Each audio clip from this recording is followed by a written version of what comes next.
क्या आप यकीन करेंगे कि भारत में एक ऐसा मंदिर था जिसकी मुख्य मूर्ति किसी सहारे पर नहीं बल्कि हवा में तैरती थी, जिसके शिखर पर लगा 52 टन का विशाल चुंबक समंदर से गुजरने वाले जहाजों को अपनी ओर खींचकर तबाह कर देता था। ये कोई कहानी नहीं, ये सच्चाई है ओडिशा के कोणार्क सूर्य मंदिर की।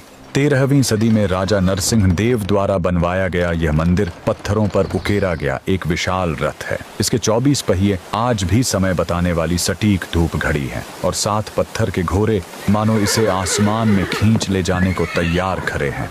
लेकिन इस भव्यता के पीछे एक ऐसी कहानी छिपी है जो आपके रोंगटे खड़े कर देगी। मंदिर का निर्माण अंतिम चरण में था। 1200 महान कारीगर 12 सालों से मेहनत कर रहे थे, लेकिन कोई भी मंदिर के भारी शिखर को सही जगह नहीं बैठा पा रहा था। राजा ने आदेश दिया कि अगर कल सुबह तक काम पूरा नहीं हुआ तो सभी 1200 कारीगरों के सिर काट दिए जाएंगे। तभी वहां एक 12 साल का बालक आया, धर्मपद, जो मुख्य शिल्पकार का बेटा था। अपनी अद्भुत प्रतिभा से उसने वो कर दिखाया जो अनुभवी कारीगर नहीं कर पाए। उसने शिखर बैठा दिया, लेकिन खुश होने के बजाय कारीगर डर गए कि राजा को पता चला तो उनकी इज्जत मिट्टी में मिल जाएगी। अपने पिता और 1200 कारीगरों के प्राण बचाने के लिए उस 12 साल के बच्चे ने उसी मंदिर के शिखर से चंद्रभागा नदी में छलांग लगा दी। एक नन्हे बलिदान ने इस मंदिर को तो खड़ा कर दिया, पर इसकी दीवारों में हमेशा के लिए एक दर्द दफन हो गया। पर इस दिव्य मंदिर की चमक दुनिया को खटकने लगी।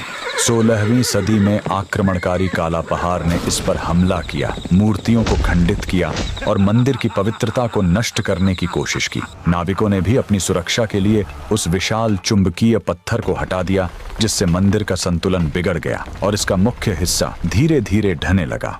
आज जो आप देखते हैं वह इस विशाल मंदिर का केवल एक छोटा सा हिस्सा है, जिसे ब्रिटिश काल में ढहने से बचाने के लिए रेत से भरकर पूरी तरह सील कर दिया गया था। सदियों बाद आज भी जब सूरज की किरणें इन पहियों के बीच के तीलियों पर पड़ती हैं तो मिनटों तक का सही समय सटीक पता चलता है। हमारे पूर्वजों का विज्ञान इतना सटीक था कि इसे देख आज के इंजीनियरों के भी पसीने छूट जाते हैं। आज भी हर साल हजारों श्रद्धालु इस विश्वास के साथ यहाँ आते हैं कि उगते सूरज की पहली किरण उनके जीवन के सारे अंधकार और दुखों को मिटा देगी। भारत की इस महान विरासत और भगवान सूर्य के इस अद्भुत धाम के लिए कमेंट में सूर्य देव की जय जरूर लिखें।